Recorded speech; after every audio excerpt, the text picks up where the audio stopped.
Hello, hello, hello. This is going to be a video of my regionals, not my regionals, yeah, my regionals recap for Vancouver this last weekend. A little side note, I got my new computer all set up, and I finally got a webcam. I've been streaming a little bit on the new computer, but not with the webcam yet. So I finally got the webcam. That means I can finally start pumping out some content for the next format, which will be XY through Breakthrough for the cities format. I think some people are still going to be expanded, but I think most of the Spokane tournaments, if not all of them, will be standard. So I think most of the tournaments will be standard. So there's that.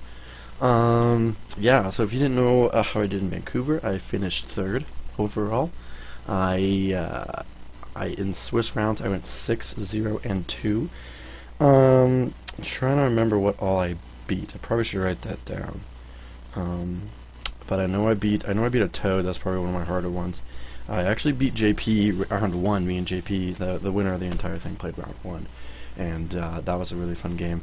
And I was hoping to get a rematch in the finals, but I fell just one game short to kind of do that rematch, which would have been fun. So I went 6-0-2 in Swiss. Then in top 8, I beat Kyle Thomas, my roommate's brother and good friend. I love Kyle to death. One of the reasons I think I had a distinct advantage against him is because I built his deck for him. So I knew all 60 cards in his deck, and that kind of helped out for sure in that matchup. And then I lost to Toad in top 3. I drew dead, and he drew energy, and nothing you can do about that. So this is the list. This is the real reason I'm doing the video, so that you guys can see the list here. It looks very similar to the one that was posted on 6 Prizes about a month ago or so, because I kind of based it off of that and was like, yeah, that kind of works.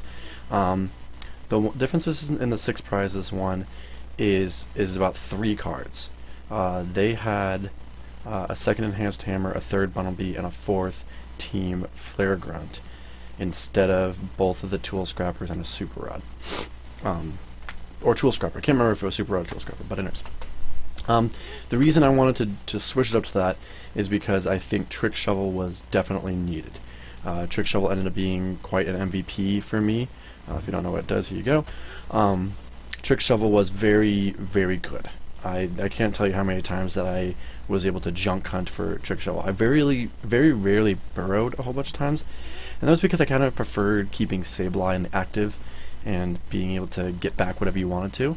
It was also really nice to get a Trick Shovel and a Versus Seeker, because then you were actively milling them while having like a backup Versus Seeker in case they dropped an energy. You could Flare Grunt or Zero Sick it. So that's kind of the reason that I went with Trick Shovel. I really liked it. It was really good. It just that kind of reduce the reliability of attacking with Bumblebee and getting Bumblebee stuck in the active. It does have 2 retreat, and I can't commit my Floatstones to Bumblebees all the time. I have to put them on other stuff sometimes. But the real reason that I kind of moved the counts around a little bit is because I think that in this kind of deck you can't have very many one-of techs. If you notice, there's only 3 cards that are a 1 count, and that's, I think, a little bit different than most decks, because most decks you want that 1 tech card to kind of help you in certain matchups. But for me, I feel like that was just want to say, like, obviously the ace spec you have to have a 1-of, and the other ones kind of complement each other, right? An Enhanced Hammer and Zero Sig sort of kind of do the same thing. I would have loved to play 2 Enhanced Hammers or 2 Zero Sigs, but they both serve different purposes. The Zero Sig is for obviously the Toad matchup, and kind of for the Mega Manetric matchup. Because in Toad, it's obvious you want to get rid of DCs. In Mega Manetric, it's all about getting rid of their Spirit Links and putting Headringers on to kind of just prevent them from Turbo Bolting. Because in that matchup, if they Turbo Bolt, they win. That's just as flat as that matchup goes. So you have to kind of prevent them as much as you possibly can from Turbo Bolting, and getting rid of their Spirit Links is a big help in putting hats on. It's really good. Enhanced Hammer does help against the early Toad matchup, because if they get a turn 1 DC and pass, right, if they go first, Enhanced Hammer is great there. But it's also really for like Vespiquen and Night March matchups. Because you're going to be able to prize trade more effectively. Like you can junk hunt for a life to an Enhanced Hammer, and kind of get ahead on the whole prize trade, quote unquote, because they're taking prizes and you're trying to get rid of their DCs, and that's the race that you're trying to do. If you can get rid of all other energies, you're going to win that matchup. It's really, really...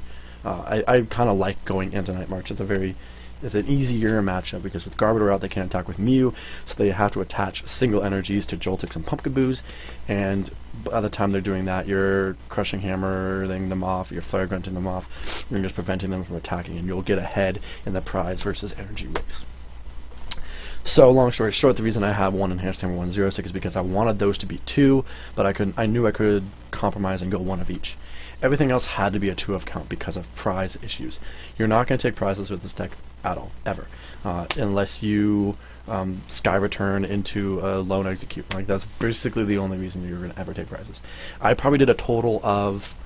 How much damage do you think I did? I maybe broke 100 damage. You know, against Toad, you want to Confuse Ray. And I did Sky Return in one matchup about 3 times because I was just drawing dead, but I was able to keep attaching prizes and Sky Returning, or attaching energies and Sky Returning, so denying him of prizes. But you want everything of a 2 of cop because they're not taking prizes. Super Rod cannot be understated how important that card is. You're going to be trying to run through your deck so that nothing left in your deck, so that everything left in your deck is stuff that you want, and you're junk hunting for other stuff. With the Super Rod, you kind of keep that safety net of always being able to get stuff out. Especially with Trebuchets, and especially with Trebuchets, just in general, because Trebuchet is going to be the target of Lysander a whole bunch. So if you're going to be able to bench only one Trebuchet at a time and they Lysander out, you want to be able to keep recycling that, because there's a lot of decks where if you get Garbodor out, you shut them down. Particularly in the Blastoise matchup. That one's really easy. I didn't play one single Blastoise, which was kind of unfortunate because I really like that matchup. You get Garbodor out, you Lysander up their Blastoise, they can't rush in, they generally only have like 1 Floatstone, and if you can just keep that Floatstone from coming down onto the Blastoise, it's a win, because they have to attach 400 to retreat, and they just can't do that. And if they play like an AZ, go ahead and AZ your Blastoise up, now you can't attach energies anyway, so... I do like that matchup. So 2 Super Rod to get Garbodor Trebuchets back, and it also sneakily helps with Bunnelby, because Bunnelby is not a card that I ever wanted to bench. I wanted to bench, attach, retreat, and then start burrowing, because it has 2 retreat, and I never wanted it to get stuck active, because that would suck, because now I'm relying on these Floatstones, and Floatstones are one's generally on Garbodor. If one's prized, now you have 1 left you're trying to dig for, and you can't get Bunnelby out of the active. And you want to be junk hunting. Junk hunting is a way better attack than Burrow or Rototiller. So junk hunt, I mean, yeah, you just don't want Bunnelby stuck in the active. So it was nice to like Juniper it away and then junk hunt for a Super Rod and Ultra Ball. I did that, quite a few times, where you junk hunt for those 2 things and kind of put pressure on them, because your opponent will realize, oh, he's going to start burrowing. I really need to like end him or get him out of a certain situation. It caused a lot of misplay in your opponent, which was really, really nice. 2 Tool Scrapper, obviously you want to get rid of Spirit Links, and you want to put Headbangers on Toads and stuff like that, so that's why Tool Scrapper is a thing. What else? Can't underestimate how good Sableye is in terms of Confuse Ray. Confuse Ray won me some games, for sure. What else was I going to talk about? I knew there was something. I really can't tell you. I had a lot of good games today, or not today, but on Saturday. I had a lot of good games. Really stressful day. This deck is not a deck if you have a weak heart. It's not a good deck for you, because it's stressful. It's stressful big time. You never finish games. Like, you always go to time. You never really get a break, and you always are wondering if they had that energy drop in their hand, or if they have the Verse Seeker in your hand. Oh, that was the other thing I was going to talk about. Thank God I got to it. There was another, Jeffrey Chang played this deck as well, but he played the Team Aqua's base in it. Now, I've heard a lot of people were asking me, like, hey, do you play a Team Aqua's base? And I don't. The reason I didn't was because I didn't like Sableye having 2 retreat cost. If you don't know what Team Aqua's Secret Base does, it increases the retreat cost of all non-Team Aqua Pokemon by 1. So basically every Pokemon in the game gets an extra retreat cost, and I didn't like that because I didn't like Sableye getting stuck in the active with poison on it.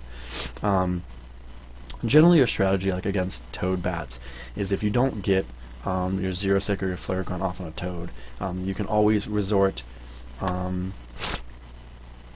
this is why, like, the opponents, for instance, you can always resort to Lysandering Shaman. Shaman has 2 retreat, yada yada, can't retreat.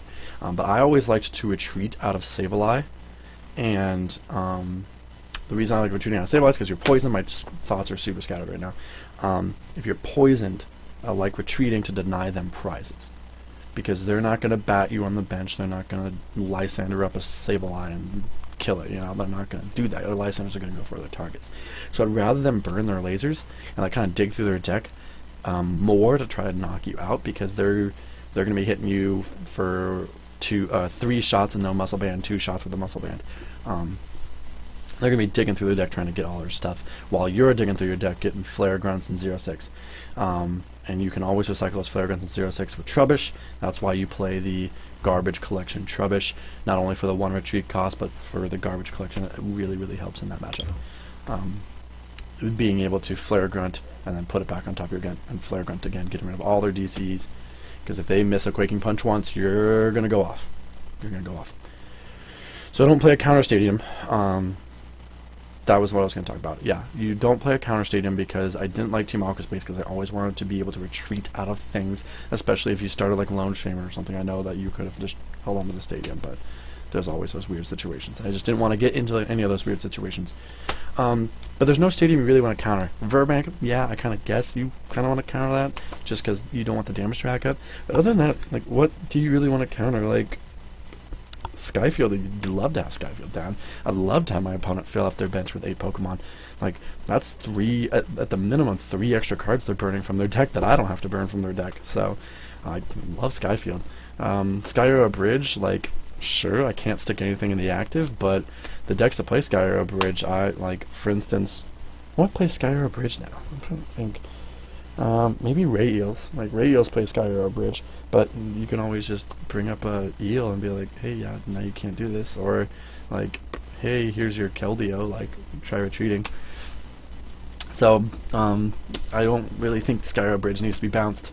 What else? Rough Seas, nothing, whatever. Shrine of Memories, whatever. Tropical Beach, whatever. I'd love if they played a Tropical Beach and draw more cards out of their deck. Giant Forest of Plants, whatever. Yeah, no, you just don't want to counter any other stadiums. There's nothing that you truly need to counter. So that's why I just didn't play a stadium. You don't need one. Let them have their stadium. Let them play cards out of their hand. You know, let them think that it's okay to Ultra Ball more stadiums, a way to get rid of more cards in their deck. Love it. So yeah, I think that's about it. If you have any, that was a really long video. If you sat through that, I'm impressed. Thanks for watching.